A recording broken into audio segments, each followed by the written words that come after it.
Next one lesson வந்து history 8ல் unit 8 nationalism காந்தியின் base. தேசியம் காந்தியினுடைய காலகட்டம். தேசியம் காந்தியினுடைய காலகட்டம். அதில் ஃபஸ்ட் ஒன் வந்து நாங்கள் பார்த்தோம்னா இன்ட்ரொடக்ஷன் பார்ப்போம். Mahatma Gandhi arrived in India in 1915 from South Africa after fighting for the civil rights of the Indian there for about 20 years. Mahatma Gandhi தென்னாப்பிரிக்காவில் வாழ்ந்த இந்தியர்களின் சமூக உரிமைகளுக்காக சுமார் 20 ஆண்டுகள் போராடிய பிறகு 1915 தாயகம் திரும்பினார். He brought with him a new and impulse to Indian politics. இந்திய அரசியலுக்கு புதிய எழுச்சியை அவர் ஏற்படுத்தினார். He brought with him a new impulse to Indian politics. He introduced Satyagraha, which he had perfected in South Africa, that could be practiced by men and women, young and old. தென்னாப்பிரிக்காவில் அவர் கையாண்டு பயன்படுத்திய ஆண்கள், பெண்கள், இளைஞர்கள், முதியோர் என அனைவரும் பின்பற்றத்தக்க சத்தியாகிரகம் என்ற புதிய ஒரு வழிமுறையை அவர் அறிமுகம் செய்தார். அதை லைன் பண்ணிக்கோங்க. இன்ட்ரோடக்ஷன் சத்தியாகிரகா.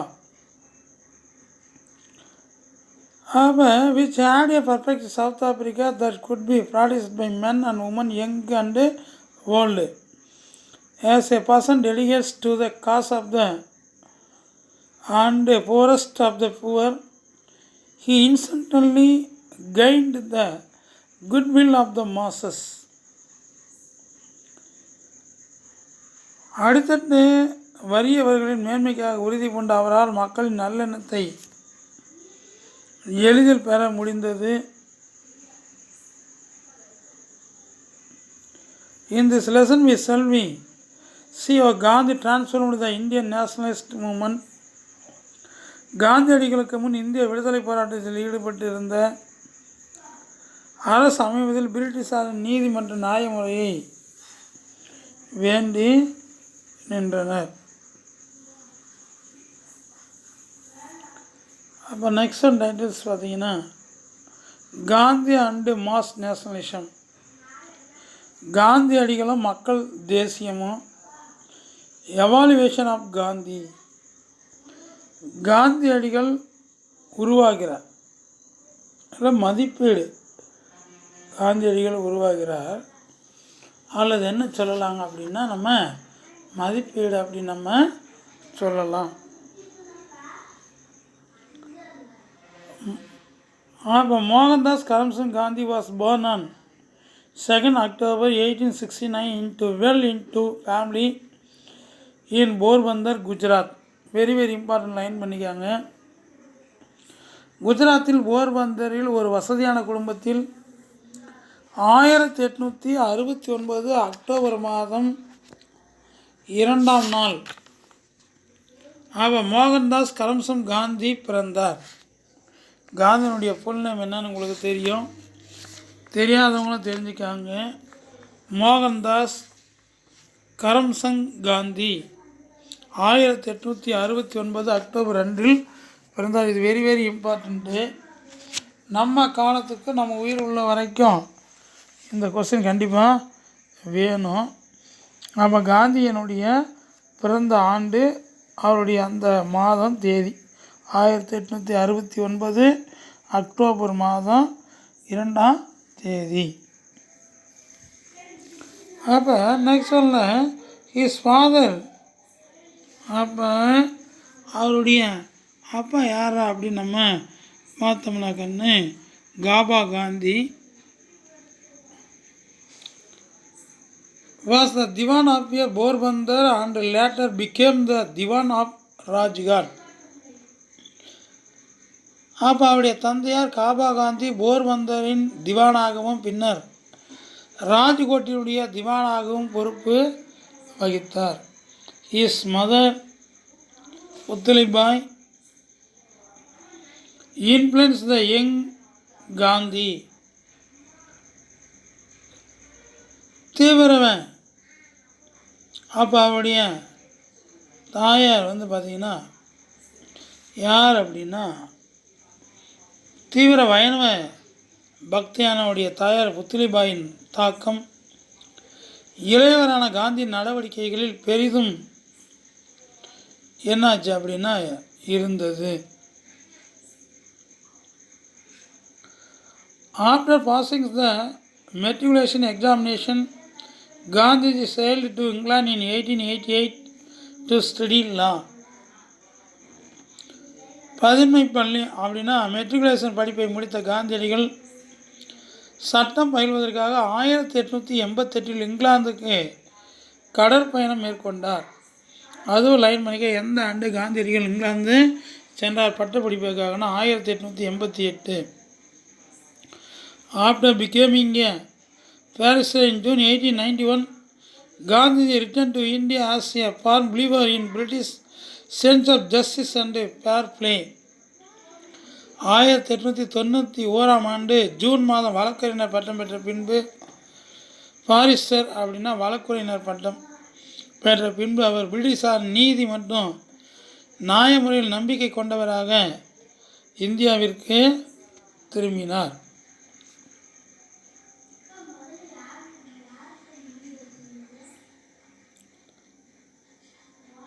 அப்போ next one பேராவில்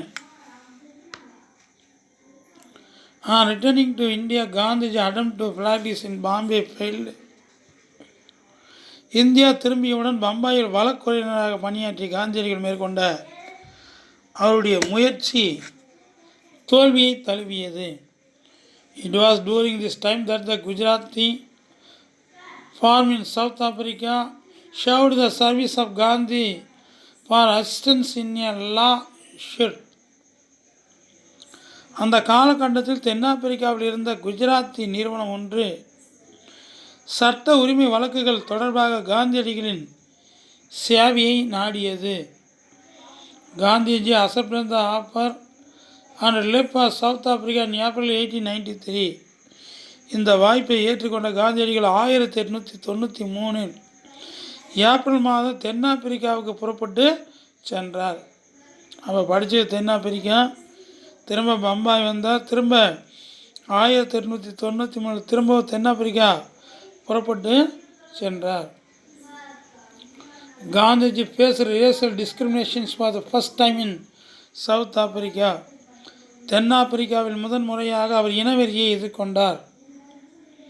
on his journey from Durban to Pretoria at the and Peter Maritzburg railway station, he was physically thrown out by the first class compartment.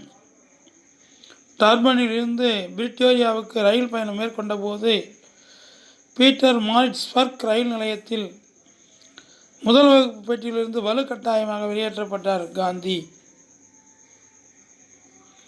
Gandhi was determined to fight. ஆனால் காந்தியடிகள் இதை எதிர்த்து போராட உறுதி பூண்டார். Next one para Gandhiji called a meeting of Indian in the Transvaal and exhorted them to form an association to seek redress of the grievances. காந்தியடிகள் டிரான்ஸ்வால்ஸில் உள்ள இந்தியர்களின் கூட்டத்தை கூட்டி அவர்களுடைய தங்களுடைய குறைகளை உறுதியுடன் வெளிப்படுத்தி களைவதற்காக ஒரு அமைப்பை ஏற்படுத்த வேண்டும் என்று அறிவுறுத்தினார். He continued to hold such meetings, petitions to the authorities about the injustice which were in violation of their own laws. இது போன்ற கூட்டங்களை தொடர்ந்து நடத்தி அவர் அந்த நாட்டின் சட்டங்கள் மீறும் விதமான நடந்த அநீதிகள் தொடர்பாக நிர்வாகத்தினருக்கு மனுக்களை அளித்தார். Indians in the Transvaal had to pay a full tax of rupees 3, could not own land except in area marked for them, and could not move outdoor after 9 p.m. without a permit. டிரான்ஸ்வாலில் வசித்த இந்தியர்கள் தலை வாரியாக 3 பவுண்டுகளை செலுத்த வேண்டியிருந்தது. 3 பவுண்டுகளை செலுத்த வேண்டி இருந்தது. அவர்களுக்கென குறிக்கப்பட்ட பகுதிகளை விடுத்து வேறு இடங்களில் அவர்கள் நிலத்தை சொந்தமாக வைத்து கொள்ள முடியாத நிலை இருந்தது. இரவு 9 மணிக்கு பிறகு அனுமதியின்றி வெளியில் இடங்களுக்கு செல்ல முடியாத நிலையும் இருந்தது. He launched a struggle against such unjust law. இத்தகைய நியாயமற்ற சட்டங்களை எதிர்த்து அவர் போராட்டத்தை தொடங்கினார் Gandhi. Gandhiji was introduced to the works of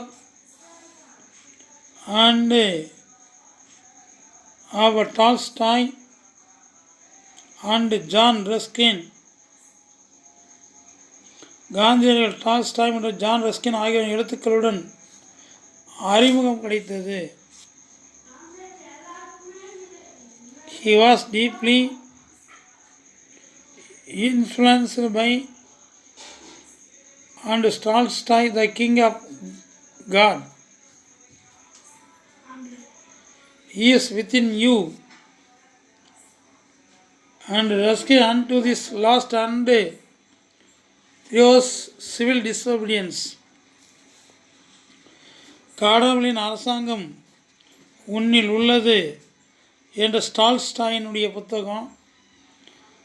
அதான் அந்த king of God is within you, கடவுளின் அரசாங்கம் உன்னில் உள்ளது. அடுத்தது நெக்ஸ்ட் ஒன்று திஸ் லாஸ்ட் என்ற ஜான் ரஸ்கின் எழுதிய புத்தகம். தரோவின் சட்ட மறுப்பு ஆகிய புத்தகங்களால் காந்தியடிகள் பெரும் தாக்கத்திற்கு உள்ளானார். Gandhiji idea were formal due to a plan of Indian and western thought. India மற்றும் மேற்கத்திய சிந்தனையாளர்களின் கலவையாக காந்தியடிகளின் சிந்தனைகள் உருவாகின. Inspired by Ruskin. அதுக்கு முன்னாடி நம்ம பார்த்தோம்னா despite being deeply influence by the western thinkers, he was highly critical of western civilization and industrialization. மேற்கத்திய சிந்தனையாளர்களால் பெரிதும் காந்தியடிகளால் ஈர்க்கப்பட்டாலும் மேற்கத்திய நாகரிகம் மற்றும் தொழில்மயமாக்கல் ஆகியன குறித்து அவர் அதி தீவிரமாக விமர்சித்தார். Despite being deeply influenced by Western thinkers, he was highly critical of Western civilization and industrialization. Next one, inspired by Ruskin, Gandhi established the Phoenix settlement under the Stop for 1910. Ruskin அவர்களால் பெரிதும் ஈர்க்கப்பட்ட காந்தியடிகள் அக்னிக்ஸ் குடியிருப்பையும் Tolstoy பண்ணையையும் நிறுவினார். Equality, community living and dignity of labour were inculcated in this settlement. They were training grounds for the Satya and Gragas. சமத்துவ சமூக வாழ்க்கை, தொழில் மீது மரியாதை ஆகிய நற்பண்புகள் இந்த குடியிருப்புகளில் ஊக்கப்படுத்தப்பட்டன. சத்தியாகிராகிகளுக்கு இவை பயிற்சி களங்களாக திகழ்ந்தன. சத்திய கிராகிகளுக்கு இவை பயிற்சி களங்களாக திகழ்ந்தன.